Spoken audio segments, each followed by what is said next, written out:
In this video, I want to show you some concepts about moments.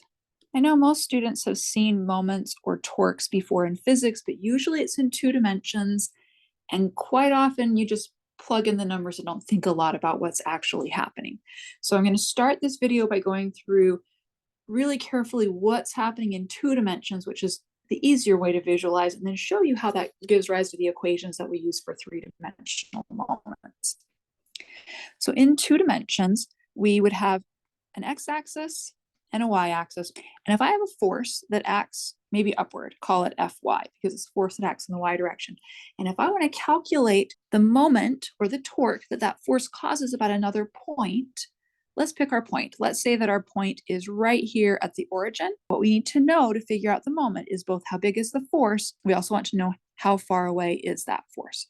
So in this case, since the force is in the y direction, in order to get a moment, we will need to be multiplying it by a perpendicular distance. So that perpendicular distance would be in the x direction. The moment is going to be equal to my Rx, that's the distance in the x direction that the force is located away from point O, times the actual magnitude of the force, Fy. We typically assign these a sign based on, is it clockwise or is it counterclockwise? If you thought about a clock face on here, if we're over here at the 3 o'clock location on the clock face going upward, we're going to be rotating counterclockwise. And in our class, we are going to typically call counterclockwise a positive moment. And there's a reason for that. We've only drawn an x and y axis here because we typically think of this as a two-dimensional problem. But keep in mind that with a right-handed coordinate system, that means that the z-axis is coming out of the page straight at us. So if we are rotating counterclockwise, imagine taking your right hand and cupping it so that your fingers are rotating in a counterclockwise way about the origin. Your thumb would be pointing straight up in the positive z direction. So we actually call this a moment about the z-axis. Even though it's a two-dimensional problem, our rotations in 2D are always going to be about the z-axis, and we're going to call it a positive moment because we're rotating such that our right hand would give us a rotation with our thumb pointing straight up in the positive z direction. Let's look at another force. What if instead we have a force acting here to the right? So we need to specify how far is that force away from our origin. To do that, we'll need a vector that gives us the perpendicular distance. So here's our vector. It's just got a y component. And so this is going to cause also a moment about that z-axis. But this time we're going to rotate clockwise. We would call the moment that this force causes about the origin also a moment about the z-axis. It's going to have a magnitude that's equal to that perpendicular distance ry times the force vector Fx. And now because this time it's going to be clockwise, and we call clockwise negative. So we would say that this causes a negative moment about the z-axis. To see this with the right hand rule, you would start with your right hand and have your fingers curl to the right towards Fx, and your thumb will be pointed downward into the page, which means that that's pointed in the negative z direction. So we end up with a negative moment. Well, what if we had both of these acting together? Combined, we would end up with a moment about the z-axis that's equal to Rx times Fy minus Ry times Fx. And that equation is actually very useful in general for calculating the moment caused by x and y forces that are y and x distances away. What I want you to notice are a couple of things here. We're finding moments about the z-axis, so rotations about the z-axis. In doing so, we're always multiplying x distances times y forces and y distances times x forces. We're never multiplying rx times fx or ry times fy. And we can use this in general for any force in any direction. So let's take a more complicated situation. And let's say that I've got a force that's located over here. There's my position vector. And let's say that position vector, to get there, we go over 4 meters in the x direction and up 3 meters in the y direction. So it is total of 5 meters long using Pythagorean theorem. And now at that location, somebody is applying a force down in that direction. It is 60 degrees below the horizontal. You may have learned that moment is RF sine theta in physics, and that's not wrong. It works fine in two dimensions, but I want you to get into the habit and the practice of using components and perpendicular distances instead. So I want to take my force and break it up into an x component. That x component will equal F times the cosine of 60 degrees because that side is adjacent to my 60-degree angle, and the adjacent side is the cosine. And then I'll also break it up into a vertical component. The vertical component, Fy, is negative, but it's going to have a magnitude F times sine of 60 degrees. So now we can figure out how big our moment is. And I'm going to do this with a scalar analysis, so visually looking at which direction are these going to cause rotation. And then we can come back and see how that works with the equation that I just put a box around. If I look at finding the total moment, the moment about the z-axis through that point O at the origin is going to equal, first, let's take our force in the x direction. It's a horizontal force, so we will have an F cosine 60 degrees. And I need to multiply that by the perpendicular distance that that force is located relative to point O. So the force lives along this line of action, but I find that line really helpful to visualize. I need this perpendicular distance right there. So on my picture, it looks like that's a 3-meter distance. So I only multiply it by the 3 meters. This is an x force. This is a y distance. Always multiplying x forces by y distances. And will that cause a clockwise or counterclockwise rotation? Well, if you think about a clock face that's sitting right here at the origin, like that, we've got a force up here at the top going to the right. So that is going to cause clockwise, and we call clockwise negative. We dealt with the x force, now let's deal with the y force. The y component of force could also cause a moment. It's got a magnitude of F sine 60 degrees, and its perpendicular distance, well, it's located on a y-axis right here. We want the perpendicular distance between those two y-axes, which will be 4 meters. So multiply it by 4 meters. Is that going to be clockwise or counterclockwise? Think of a clock face right here, centered right there. I've got a force over here on the right side going downward, so that's going to cause also a clockwise moment. Also clockwise, so also gets a negative sign. And this right here would be your Fy, and this right here would be your Rx. So we could combine those. They're both negative. It means that the total result of a force over here in this direction, the result is going to be a big clockwise moment because both of those were clockwise. We get the same thing if we used our mz equation that we put in a box up here. Let's check. So using the equation says mz is going to equal Rx times Fy. Well, Rx is 4 meters, that's this, and Fy is F sine of 60, but it's pointed in the negative direction, so we have to include minus F sine of 60. When you're using this equation, you have to think of, is my force component, is my position vector component positive or negative? And then the other part of the equation says we then subtract from it Ry times Fx. So minus Ry is, we go up 3 meters, so that's a plus 3 meters. And then Fx is all positive, it's F cosine 60. And the result is both terms will end up with a negative, just like they did before when we visually saw that both of those force components are going to cause clockwise moments. So we get the exact same thing. What we need to do next is translate this to 3 dimensions. In 3 dimensions, our moment is a vector. The way you calculate it is by doing the cross product of R with F. I actually want to write R and F out in terms of their 3-dimensional vector components. So M will Rx in the I direction, plus Ry in the J direction, plus Rz with Fx in the I direction, plus Fy in the J direction, the K direction. Let's multiply this out. So we'll have an Rx Fx times I cross I plus Rx Fy I cross J plus Rx Fz I cross K. So I pulled the scalars out in front. We'll have an R and an F in every single term, and then we're going to have a cross product of 2 little unit vectors, the unit vectors that are lined up with our x, y, and z coordinate axes. What I just did is I took this first Rxi and I took the cross product with each of the terms. So now I need to do this 2 more times. So I'll have an Ry Fx times J plus Ry Fy, J cross J plus Ry Fz, J cross K. And finally, we'll have RZ fx, k cross I, plus RZ fy, k cross j, plus RZ fz, k cross k. Let me remind you how a cross product works. I'm going to start by drawing a little coordinate axis that has an I, a j, and a k on it. Cross products need things to be perpendicular. So if I cross I with j, what I get is a new vector, and that new vector is in a direction that is perpendicular to the two vectors you started with.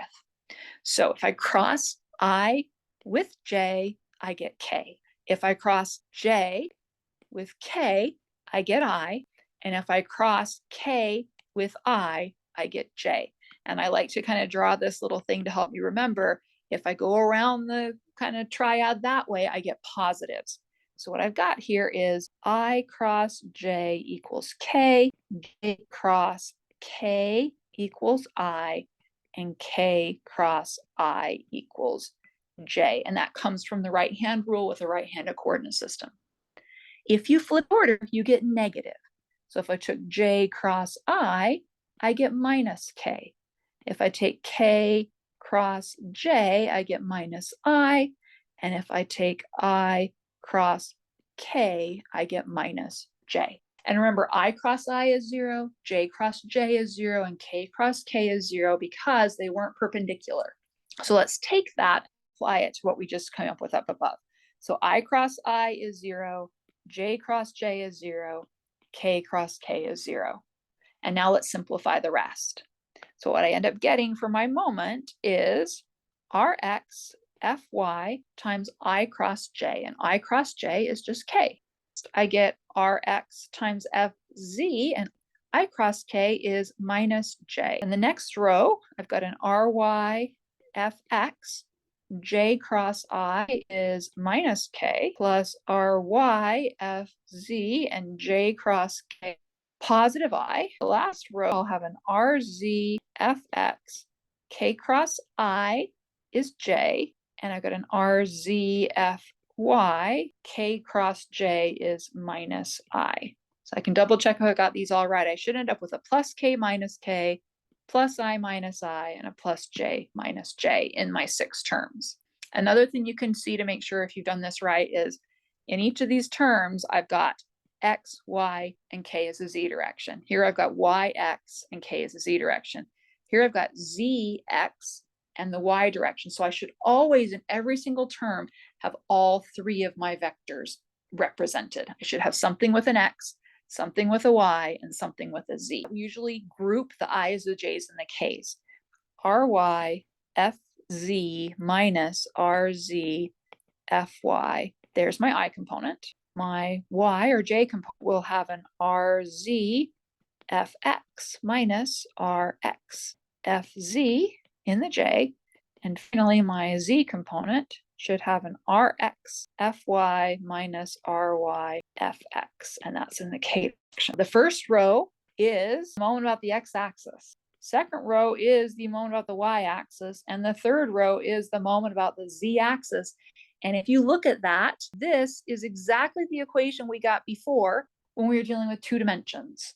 You take the x position times the y force, subtracted from it the y position times the x force, and that gives you the moment about point in 2 dimensions, happens to also be the moment about the z-axis in 3 dimensions. So this equation can be very helpful. There is a shortcut to help people remember this, is to use something called the determinant to remember what gets multiplied by what, and which ones get the minus signs and which ones get the plus signs. What you do is you write your ijk on the top row, then the middle row is rx, ry, and rz, and the bottom row is fx, fy, and fz. In linear algebra, we put those 2 bars on the sides. That means evaluate the determinant of the 3x3 matrix in there. My technique that I like to take the first and copy and paste. Now we're going to do the basket weaving technique. Go downhill on a diagonal, and I multiply those 3 things and add them up. So I'm going to end up with an I times ry times fz with a plus sign in front of it. Then I do the next diagonal, plus j times rz times fx. Then I do the next diagonal, plus k times Rx times Fy. Then I go the other direction, starting with the K, and this would become a minus K times Ry times Fx minus I times Rz times Fy minus J times Rx times Fz. You can group the two I components together and then group the two J. We'll get exactly what's in this black rectangle right up here. I want to do one more thing in this video, and that is to actually show you how this equation works visually if you look in 3D as well. So let's start with a 3D coordinate system this time. And our book likes to have X coming out at us with Y and Z in the plane of the paper. Let's say we have a force in the Z direction. So let's say we've got a force that's like 100 pounds upward at that location, and let's give it some coordinates. There would be your position vector, R. And let's say this is 3 feet this way and 2 feet that way.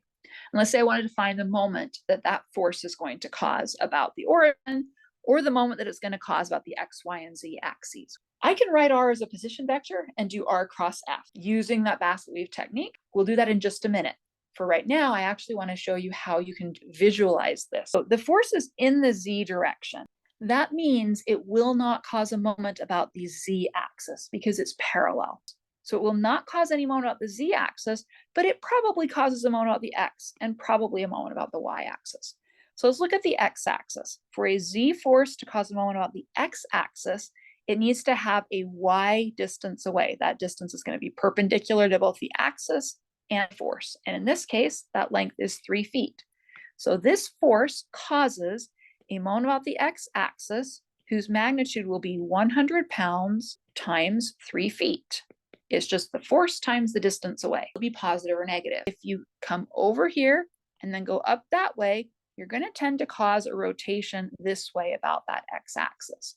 Or if you were sitting here at the X end of the axis, looking down the axis that way, it's going to look like a counterclockwise rotation. Or using your right hand, right thumb would be pointing toward the positive X axis. So all three of those ways of thinking of it give us a positive moment about the X axis. A Z force can also cause a moment about the Y axis. The magnitude would be also 100 pounds for the force. And now I need a distance in the X direction. Since my axis is in the Y direction and my force is in the Z direction, I need an X distance. In this case, it would be 2 feet. And now I need to figure out if that's going to be a positive or negative moment about the Y-axis. Well, you could imagine if you were sitting down here on the end of the Y-axis, looking back toward it, you would see this as a rotation that's clockwise from where you are sitting. Clockwise is negative. Another way to think of it is if you have your fingers of your right hand curling in that direction around the Y-axis that this force is going to cause, that kind of a rotation, your thumb will point in the direction of the negative Y-axis. So we call it negative. And those are all the moments that that 100-pound force will cause in 3 dimensions based on where it's sitting. We can also find this using cross products and that basket weave technique. The moment is going to be R cross F. So into our determinant, we put I, J, K, and then the next row is our position vector. So to get from the origin out to the force, we need to go 2 feet in the positive X direction, followed by 3 feet in the positive Y direction.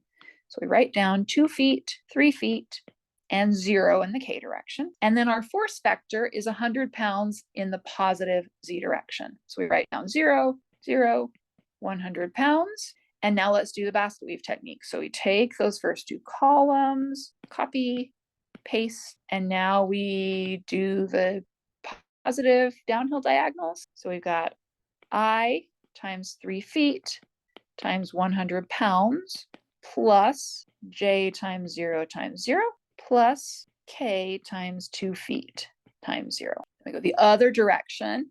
We get minus K times 3 feet times 0 minus I times 0 minus J times 2 feet times 100 pounds.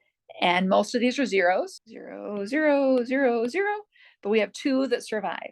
We end up that the moment written as a vector would be 300 pound feet I minus 200 pound feet J. And what this means is this number in front of the I tells you how much does that force tend to make the object rotate about the x-axis? And we got a plus 300 pound-feet, which matches. And this second piece, the number sitting in front of the J, tells you how much does that force tend to make the object rotate about the y-axis. And we got a minus 200 pound-feet, which matches what we got before for my. So we get the exact same thing, whether we're visualizing perpendicular distances causing rotation, perpendicular distance causing rotation, or whether we actually just use the cross product and crank through the numbers and get the answer. Means the same thing, you get the same numbers. Now, it could get more complicated. You could have a situation where there's our x, y, and z directions. You could have a position vector down here to some point, and then a force vector off in some other direction. And maybe your position vector is 5 meters in the I direction plus 4 meters in the J direction minus 2 meters in the K direction. And maybe your force vector is minus 70 newtons in the I direction plus 200 newtons in the J direction plus 70 newtons in the K direction. It would take a whole lot more time to calculate, but the process is exactly the same. If you wanted to do this with scalars, you would break that force vector up into an x, y, and z component. And you've been given, there's the x, y, and z component values. Then you would take each of these values, and using these lengths, you would figure out how far are they from each axis and which moment do they cause. I tend to feel like if you have a complicated position vector like this, and if you have a complicated force vector that has all three non-zero components, that is the perfect time to grab your cross product and do the basket weave technique. What it would look like is I, J, K, position vector in 5 meters, 4 meters minus 2 meters, and the force vector minus 70 newtons, 200 newtons, 70 newtons, and then we work our way through the cross product. You take the first two columns, copy, paste, then you multiply this direction with positives, this direction with negatives, and group them, and you will have your moment written as a vector.